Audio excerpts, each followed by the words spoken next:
I mean, we are fortunate that we play music that people relate to, and you know, the biggest, probably main thing that's changed in the last few years is the fact that I think we're just much more appreciative of and kind of in touch with our surroundings than we used to be through the alcohol and drug-fueled hazes of 25 years ago. But now you just go like, wow, this is so crazy. But it's not something that's really thought about or analyzed.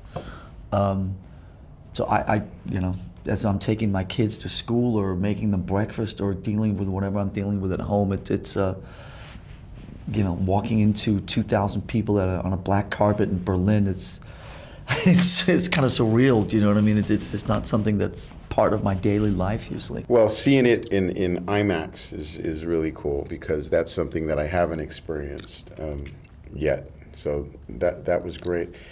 And Lars is right. The audience was pretty amazing, and it was cool to see kind of the party animals out there too. Waving the banner for Metallica, and then also there was some people that were more emotional about our presence and about this film. So it's very rewarding, Yeah, there was a whole, I don't know if you were there and you saw it, but there was a real special moment with some of the fan club members. So you got to appreciate that people consider us relevant still after all these years and are accepting of these crazy creative projects that we dive into that make sense to us and hopefully to other people.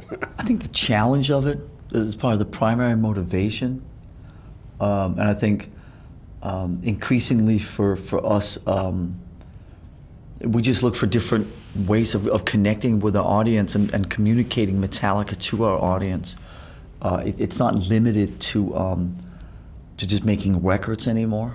And so the motivation, I think, is just continuously to try to park ourselves in a kind of away from our comfort zone, and to try to challenge ourselves, challenge our audience, and do new and exciting projects. I mean, huge challenge in building that thing. It's probably the largest stage, indoor stage, and as you know, we play in the round, 360. So it's the size of the ice rink portion of a hockey kind of venue. Also, to navigate a structure that large with pyrotechnics coming out from every direction and things swinging down above you, cameras and all this was very scary for us up there. I don't know about for Lars, but for like myself and James and Kirk, we're dodging bullets the whole time, and it's exciting to see it come to life on the screen for sure. It's a beast of a stage. Obviously, what you try to do is you try to, I try to write a set list that's particular to that moment. And so when you are,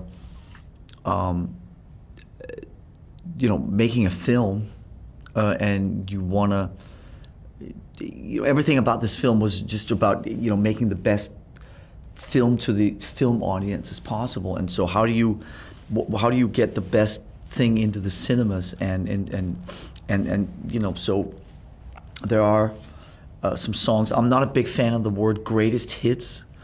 It sounds kind of cheesy, but obviously there are some songs in Metallica's catalog that resonate with more people and are somewhat more well known. And so playing some of those is pretty obvious.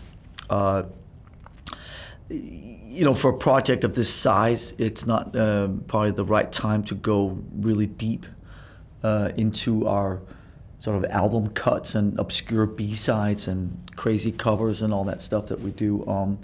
So the challenge, was just to sort of pick the right balance of somewhat well-known songs, but also how to structure the set list dynamically so it would sort of flow over the course of 2 hours. When I was reading the script that Nimrod wrote, I, along with everybody else who read the script, had no idea what he was talking about whatsoever.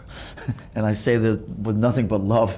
And so as we got to know the script more and understand more where he was going with his part of it, because he's the one that wrote the story of Trip and wrote the story of the sort of a post-apocalyptic world that takes place in.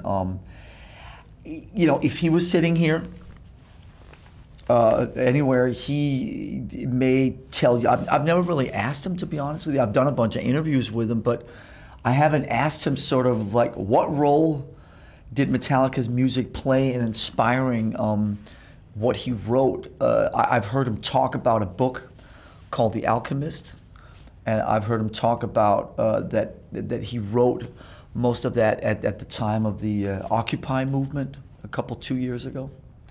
But I haven't at least yet found a direct correlation between our songs and that narrative. Now, if you or him or anybody else want to connect those, I have no problem with that.